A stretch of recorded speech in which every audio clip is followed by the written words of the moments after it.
are two players today that you need to pay close attention to. One is this, the 105 Silva that just came out from Meze. I just reviewed this. The point of today's video is to turn this from good to great.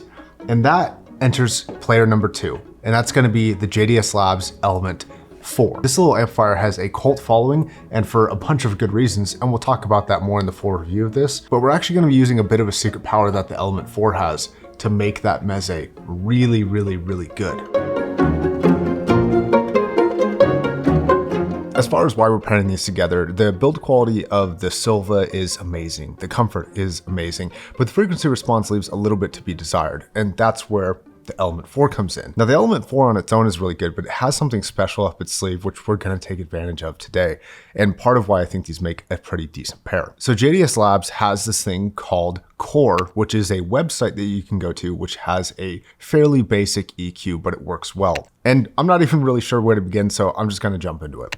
One, you can have different EQ profiles for your RCA and your headphones, and you can actually hear it switch over on the device as I'm clicking on the website. And if you don't wanna do any heavy lifting, you can always browse the community website. So they have all these different headphones for their EQs. And this is a great place if you're really new to this and don't know anything about what you're doing, you can kind of just click on one and use it. So if we have the HE1000 one, we can just click on that. And now it's done somebody else's custom profile onto this device for an HE1000 SE if you have one. So what's the secret sauce for this amp?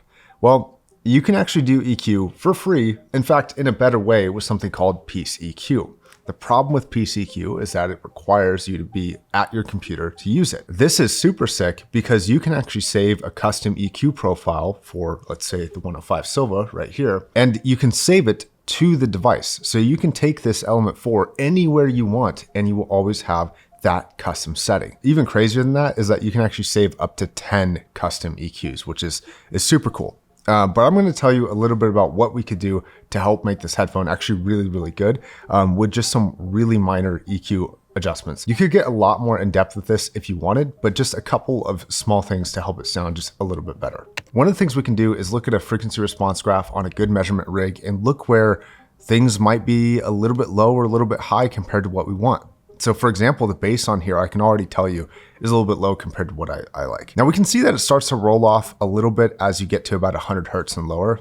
So I'm gonna start boosting about 100 Hertz and lower to bring that back up. And you can see that it's dipping by about 6 dB. You can also see that there's a bit of a boost in the 200 Hertz region, a bit of a dip in the kind of 1.8K region, a couple hikes at 4K, 6K, and a big one around 10 to 14 or so. Now, if we really wanted to go crazy and really correct these all, we could. I actually don't mind some of the top end stuff here. I might reduce the 10 to 14 a little bit. I might raise the 2K a little bit. I like a little bit thicker sounding bass, so I actually think that 200 Hertz is fine. And I'm gonna boost the sub bass. So here, we're gonna move this first one over here and we're gonna keep this dB level in mind. And I'm just gonna raise this up to about 5 dB. Now you can see that it's only affecting this area of kind of about 30 or 40 Hertz down. And I don't want to go crazy around this kind of 50 to 100 Hertz region because it can get really boomy really quick. So I'm actually going to go a little bit softer than that. So there's a little bit of a rise as we go. Like I said, I'm going to leave 200 Hertz alone. I think that 1800 Hertz needed a bit of a boost. So we're actually going to boost this up just a tiny bit. And if we don't want the overall bump to affect things too much, since we don't want to affect too much of this region here, I'm going to move 3 and 5 a little bit closer to make that peak a little bit more specific to that region. I'm gonna drag these down and we're just gonna go up like a modest, maybe 3 dB or so. And then here is this slight problem area. Now, if we look back at the graph, it dips down after about 15,000 Hertz. Now, I don't wanna lower everything from 10 Hertz off. So I've got to do the same thing here where I'm kind of lowering 10 a fair bit, moving this a little bit closer and up, and then moving this back so that it doesn't affect after 10K too much. So just a basic starting point could be something right here. And then this is under save immediately, so it's actually saved to the device. So if we play this now, it's going to play with this current EQ. And you can actually hear live as you change it, which is nice if you're listening to music. This is the part where your ears and your preference are gonna play a factor, right? If you listen to this and you love it, no changes needed, perfect. If you want a couple minor changes to improve one area or another, you can do that too, but don't just take a basic EQ and just kind of stop there. if you're not happy with it. You can make adjustments as needed, just kind of identify, and more importantly, play with areas that are not as fulfilled as you would like, or maybe too strong for your preference.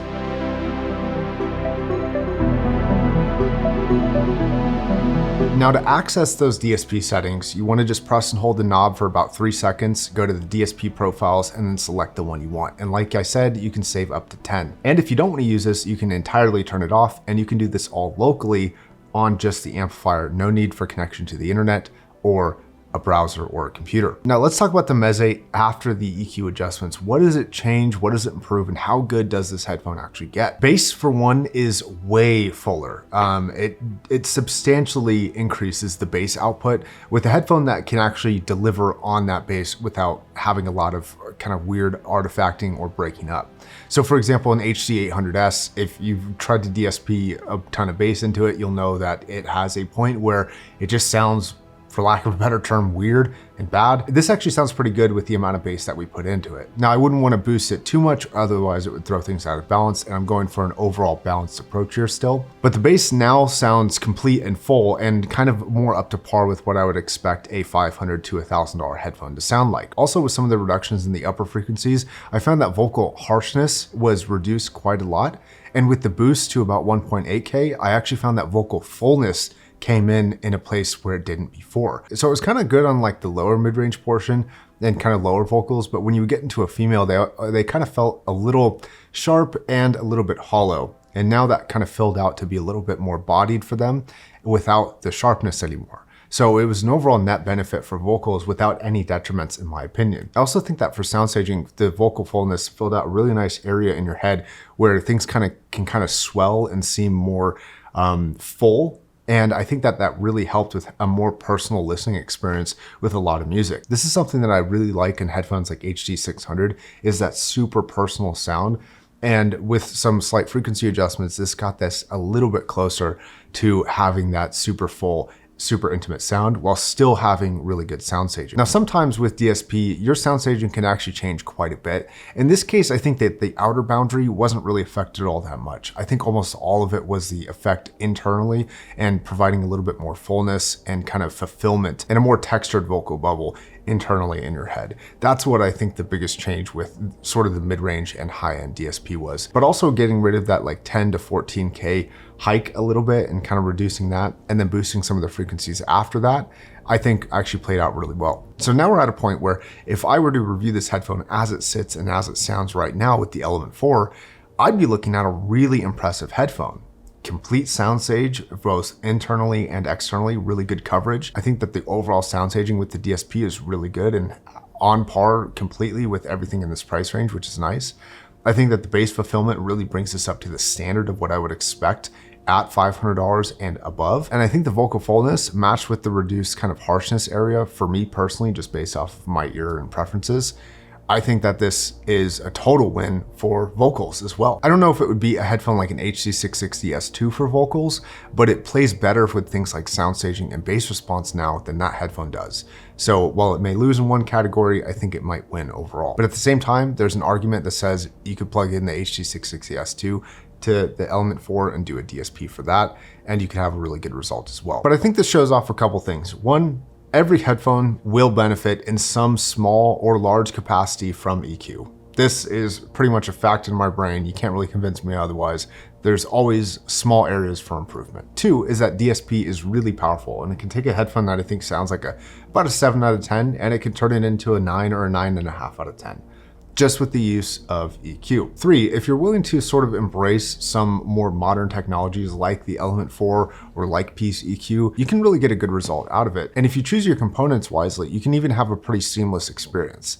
See, where I get frustrated with electronics is when they start interrupting my overall experience with using a product. They forget that the utility is what matters. That's something that a few companies do really well, is this kind of seamless integration of their technology. And I think that they've done that well, where all of this is stored locally on the device, so I don't need to be plugged in. I don't need to download a program and run a program on my computer to make it run. And I think the ease of use that JDS has implemented in this makes this a much more enjoyable EQ experience, even though it's more simple than something like Piece EQ for me personally. All right, guys, that's gonna be the 105 Silva in the Element 4 system. I hope you liked the video. I hope you learned something if you're new.